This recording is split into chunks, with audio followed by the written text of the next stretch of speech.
हरिओम। सतगुरुदेव भगवान।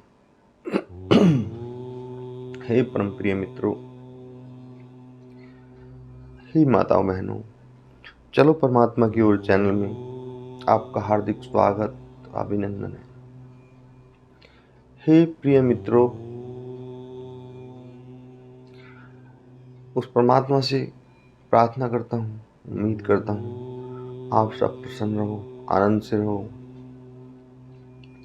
सबकी जो ईश्वरीय परमात्मा, दिव्य शक्तियाँ और इस ब्रह्मांड के हित और उसकी तरफ की चलने वाली मनोकामनाएं हैं, वे सब पूर्ण हो, ऐसी परमात्मा से प्रार्थना है। हे प्रिय मित्रों, आज बहुत ही सुंदर एक ज्ञान से भरपूर वीडियो है और ज्ञान के साथ साथ समझोगे आत्मज्ञान से भरपूर है। आज एक ऐसा महत्वपूर्ण विषय मैं आपको बता रहा हूं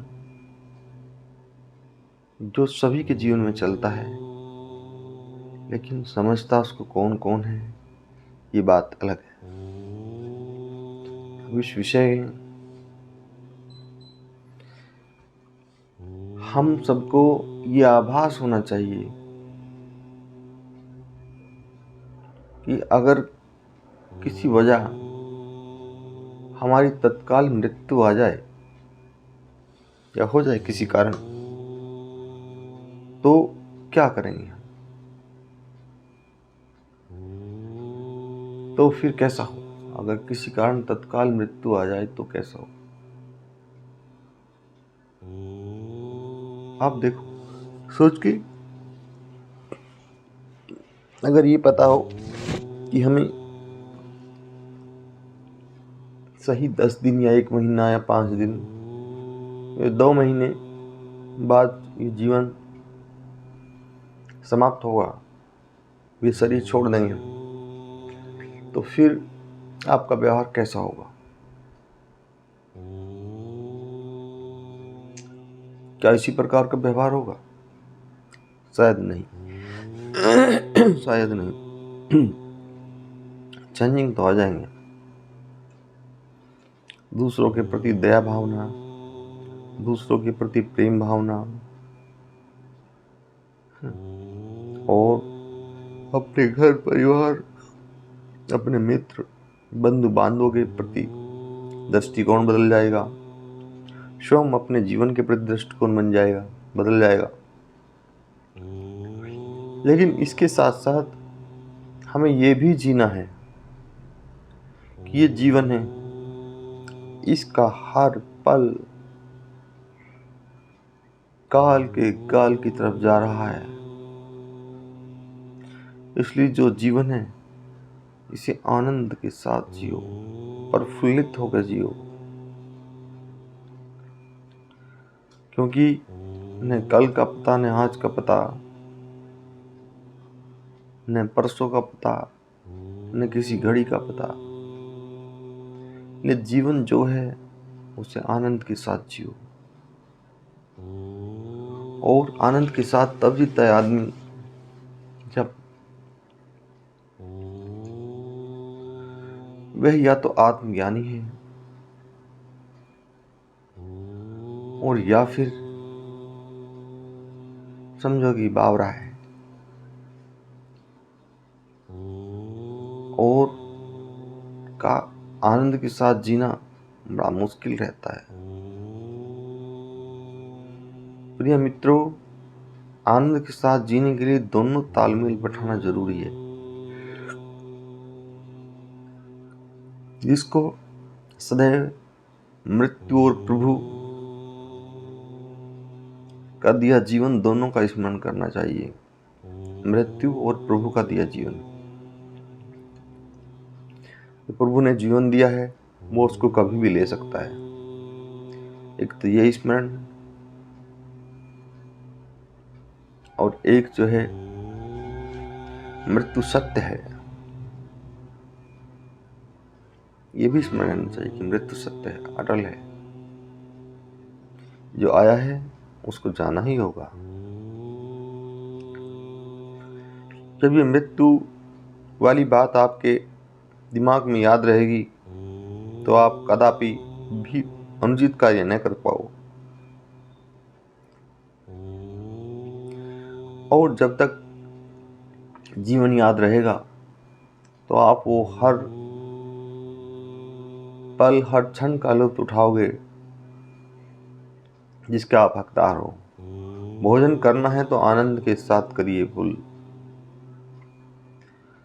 नींद सोना है तो माइंड फ्री होकर सोए जिससे फुल नींद हो और आप उठो तो फ्रेश। किसी का कृषि कार्य है तो फुल आनंद के साथ कीजिए ताकि फसल उत्तम हो। किसी की फैक्ट्री है, व्यापार है तो उसको भी आनंद के साथ कीजिए ताकि व्यापार में वृद्धि हो।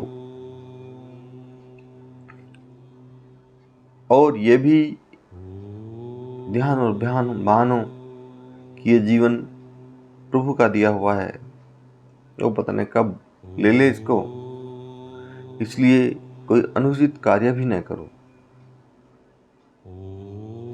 सब आनंद पूर्वक और ऐसे कार्य हो कि सब आपसे प्रसन्न हो और आपका स्मरण करें। यही सर्वोत्तम जीवन के लक्षण होते हैं। क्योंकि जब जब मनुष्य इन चीजों को दिमाग से निकाल देता है, दोनों को बताई जो मैंने,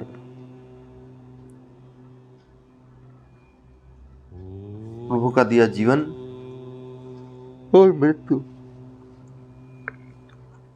तब वह एक निरंकुश जीवन जीता है। अगर ज्ञानी होगा तो ये सब चीज स्मरण रहेगी और अज्ञानी होगा तो कहाँ रहेगी। और जब तक अज्ञान का जीवन है तब तक वह एक निरंकुश हाथी का जीवन है। वो जहाँ चाहे जाए, जो चाहे खाए और जैसे चाहे तोड़ फोड़ मचा देता है। उसको लाभ हानि से स्मरण नहीं, इसका लाभ क्या है, इसका हानि क्या है। तो इसी प्रकार अज्ञान व्यक्ति भी निरंकुश होते हैं। हमेशा दूसरे के विनाश की सोचना, दूसरे की भूमि और धन को स्वयं किसी न किसी विधि से जो है लेना सोचना कि किसी विधि से दूसरे की धन वगैरह ये सब मिल जाए मुझे, इसलिए निरंकुशता का जीवन होता है और जो कदापि भी उचित नहीं होता। प्रभु नाम का अंकुश लगा के रखिए हर वक्त। गुरु मंत्र का, गुरुदेव के मंत्र का, आदि अनंत मंत्र का, भगवान के मंत्र का, देवों के मंत्र का अंकुश लगा के रखिए। फिर देखना कभी भी ये मन विचलित नहीं होगा और सदैव आपकी अनुसार ही ये कार्य करेगा। हे परम प्रिय मित्रों, सदैव गुरु के बताए रास्ते का अनुसरण कीजिए खुली आंखों के साथ और सदैव जीवन के आनंद और मृत्यु का दोनों का एहसास होना चाहिए। जीवन का आनंद खुशियों से भर देगा, सब तरह के रंगों को जीवन में ला देगा और आप एक आनंदित जीवन जीकर इस तरह से उस परम लोक के लिए आनंद पूर्वक यात्रा ही करोगे। क्योंकि जब आपने कार्य ही उत्तम की है, मन से कोई राग द्वेष सोचा भी नहीं है, तो फिर आपको कदापि भी कोई परेशानी नहीं होगी। हे प्रिय मित्रों, आपसे करबद्ध प्रार्थना है, सदैव उत्तम विचार, उत्तम व्यवहार, उत्तम कार्य, इन सब को प्राथमिकता दिया करो। क्योंकि इनसे हट के आदमी फिर निम्न स्तर के कार्य करता है। वीडियो लंबा हो जाएगा। इसी के साथ ही आप सबको करबद्ध प्रणाम।